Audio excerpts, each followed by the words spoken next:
The following review is intended for entertainment purposes and targeted for adult fans of the series. That's going to do it for another comically long review. I hope you heroes enjoyed watching it. What? I know. What?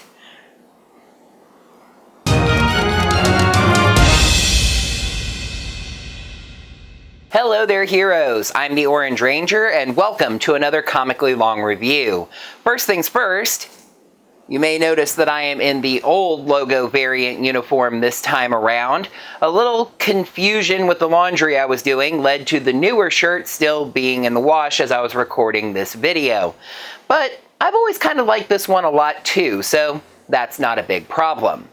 My real life and my Orange Ranger life tend not to cross over too much, but there is one notable exception. I have a friend at work who is a Power Rangers fan and watches my videos. Lately, when we talk, he's got the jokes ready to go. Hey, what's gonna happen first? A full-time female Red Ranger? Or your Radiant Black #3 review? As I've said, my videos have been delayed by a lot of work and a little of life. The little of life part, I might add, he's usually present for. But hey, here we are. Hey Bryce, let's take a look at Radiant Black issue #3, shall we? Please make sure you're subscribed to the channel. Yeah, and make sure you got your notifications set up by hitting that little bell icon. Right you. What he said was, you can consider checking us out on Patreon or Ko-fi at Orange Ranger Videos. The main cover shows the conflict in Nathan's life, trying to write his novel, while behind him we see the interruption that is surely coming, another fight with Radiant Red. Gagne Montez with a beautiful alternate cover. Sort of. It really is beautiful, it's just a little confusing. Why is there a line splitting the middle? Doesn't seem to have a purpose. And this really seems more like a shot that hints at a radiant purple. Hey, guess what? I got an alternate cover. I feel kind of bad about it though. It's one of the last comics I picked up from my local shop, Cool Comics in Valdosta, Georgia, before work got so busy that I decided to start ordering comics online from Atomic Empire, a shop in North Carolina that also ships online in the United States. So anyway, this really is a clever cover.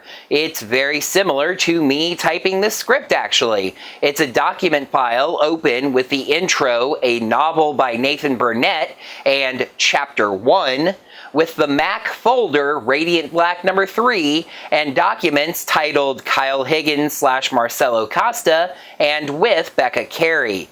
A warning pops up. Are you really sure you actually want to attempt to write this novel? Do you really think you can do this? With the mouse hovering over no. No. On a snowy morning in Lockport, Nathan is actually awake before his dad. Not coming home from work this time, already out of bed and making breakfast. He explains that he always likes to get an early start on writing day. So the next 2 pages are the beginning of the novel titled Big Time. It's a little weird to be recapping a different story inside of this story, but here we are. The pages are side by side because I'm gonna kinda speed through this. The story is about a woman named Elizabeth, with an S, Beckett, a bank teller turned bank robber. Her partner and presumably lover, Elliot, with one L, was shot and killed as they were getting away from their latest heist. As she drives away, having escaped, she looks to the empty passenger seat, just the money she got away with sitting there, and starts laughing, realizing that with him gone, she has no one to answer to, just the open road and the money.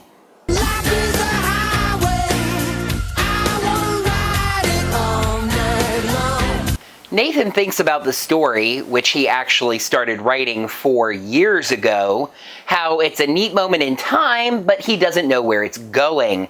He starts critiquing the punctuation when his mother pops in, reading over his shoulder and recognizing he's done a story like this on a website. She asks if he always starts with old material, and he realizes something. I want to get away. Nate goes to his bedroom and watches memes. Remember that office Zoom call where the guy accidentally used a cat filter? Yeah, he's watching that. That just seems amazingly timely to fit into a comic. That really wasn't all that long ago. Then we see that Nate does something that I honestly do often. He sets a timer for a mental break and it goes off, so now it's time to get back to work. He plans out how he's going to get like 5 chapters done before bed, and the cursor just sits there, blinking at him. He gets frustrated, realizing he knows nothing about the premise, a banker who robs banks that deal with dark money. He tries to start again, but realizes the deeper meaning of the premise. He wants to write about balancing the excitement of a fresh start with the tragedy of watching your old life die. He adds a part about her life getting rocky but being free now, but then hates that. And oh yeah, in between, some robotic head is throwing the horns up again. Nate tries to figure out what Elizabeth does now that she's free, but his thoughts start fluctuating as the horns get more prominent, making him think it's garbage. The horns finally translate into English the word radiant. His thoughts completely flip, thinking he should destroy this work, as it is the opposite of radiant, but then doesn't know where that thought came from. To lay an idea that'll hatch one day. An idea you probably thought was yours. Interesting page here. We head over to the best friend guy. I had to flip 2 pages ahead to see that it's Marshall. I'm sorry, it has been a while. He's trying to think up superhero names for Nate, even kind of ignoring his own job. Kind of doing it, but not really invested. His ideas include the Vanguard, not bad. Darkness, which he notes is already taken, but it's a nice logo. And even Mighty Morphin, nope, that's a lawsuit in waiting.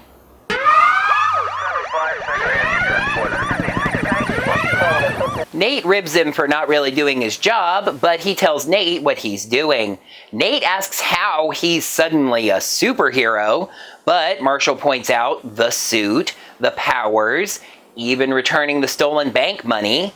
Hey, Nate does actually have a connection with bank robbery. Nate tells Marshall to keep it down, so he switches tracks to the novel writing, which isn't going too well if Nate is out visiting a friend instead of writing.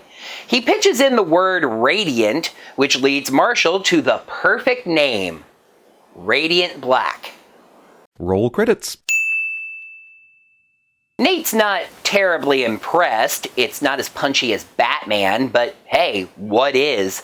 He also points out that his powers are blue, not black, but Marshall points out that they come from a black hole.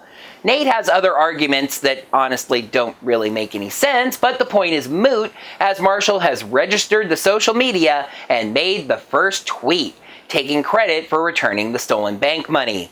Nate is upset about this, but Marshall makes his point clear. Nate has to take control of who tells his story. Who tells your story? Who tells your story? Who tells your story? Nate leaves, Marshall cheerfully sending him the login. He berates himself in his thoughts, which again start to break down. He contemplates suicide via stepping in front of a bus, but dismisses that and seems to take control. You can tell the range of his thoughts by the electric blue borders around the thought balloons and how haywire they're going. He says he just needs to head home and actually work. Oh, and when he drops F-bombs, they become alien words. Okay, I guess that makes sense. He starts to get into his car, sees a quaint little bar, and gets an idea. I've got it! Arson! Nah, he gets a couple of beers and starts working on the idea.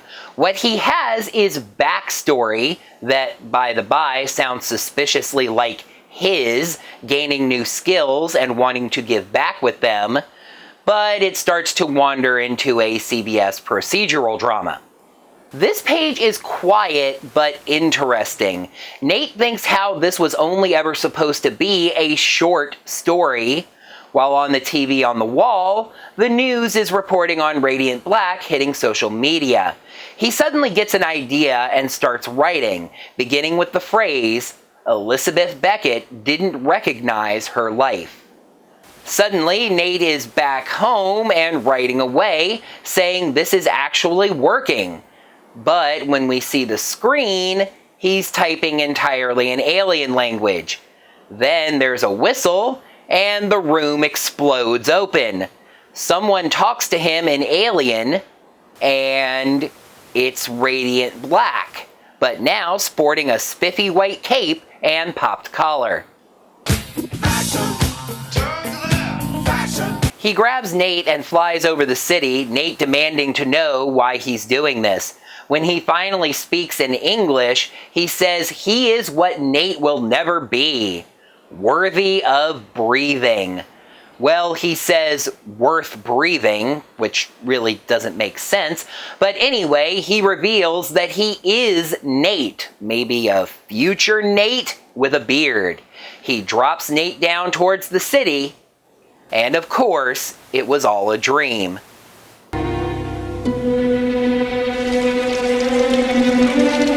Nate realizes he slept most of the day away and the sun is setting. His phone chimes, and he must have logged in to that Radiant Black Twitter account since someone tweets tagging him and says they have a flat tire and could really use Radiant Black's help, with a hashtag LOL to show that they're not serious about that. Nate considers it, stares at the blinking cursor. Okay, get ready because this scene is actually cute as crud. We see the family in question trying to change a tire, apparently while headed to a Chicago Bulls game, but the dad has a broken arm. Radiant Black shows up to help, to their utter surprise. The dad thought he was a real-life vigilante cosplayer with no real powers, but he says he's real. Even the kid is stunned, asking if he has anything better to do, but he says no. He tries to help in the human way, actually changing the tire, but he breaks the jack and nearly injures the man further. The kid mocks him for not knowing how to do this, and he asks why he has to be great at everything. The mother is supportive, saying he's doing great and everyone has different talents. He thinks about this and asks where they were headed. He then carries the car to the Bulls game. That was totally wicked! He stumbles back home, getting in bed at 2 a.m., saying he'll do better writing the next time. But as he lays down, he has an idea he just can't shake, getting the laptop out. Elizabeth Beckett had nowhere to go, so she moved back home. That morning, Nate's dad gets up for his walk and checks if Nate is awake. He finds him typing away, up all night working on the story. He offers his son some breakfast and says he's glad that it was a productive day. Nate says he is too. This time, hey, here's a neat little callback. Radiant Black now has a letters page. Neat. So here's the thing. I really don't know how to feel about this issue. I wasn't expecting so early on to get an issue almost entirely dedicated to Nathan instead of Radiant Black. This is a story all about the man behind the mask, crafting his superhero identity, working on the great American novel, and seemingly dealing with the influences of whatever this power-granting doodad is. This issue feels like a ton of setup, and the problem with reviewing setup is that without knowing where it's going, it's hard to say whether it was good setup or not. Did the majority of this issue seem really quiet, slow, and even kind of boring? Yeah. For now, but I'm sure looking back at it in 10 issues or so, the first seeds of whatever it led to will seem amazing. So for now, I'm going to play it safe and give Radiant Black issue number 3 a 3 out of 5. Next time on a comically long review, what does Ecliptor want with Trini and Draken? And can Jason and Zack escape SPD before Astronema kills basically everyone? Find out in my review of Power Rangers issue number 6. That's going to do it for another comically long review. Thank you, heroes, so much as always for watching. Now that the video's done, you can let me know what you thought of this issue, as well as my review of it, down in the comments below. And while you're down there, make sure you smack that thumbs up button to let me know that you enjoyed this video. And if you're looking for a way to support the channel financially and get some sweet gear, check out my Teespring store. You can get the old style logo like this, or the new one that I usually wear, on a variety of merchandise. I am having a little trouble with that right now, so the store may not be available, but let me know if you're having trouble finding it, or etc, etc. Bryce, I hope you're happy now, and until next time, may the power protect you. What's gonna happen first? A full-time female Orange Ranger, or your Radiant Black number 3 review? Nate tries to figure out what Elizabeth does now that she's free, but his starts... Oh, shoot. All right.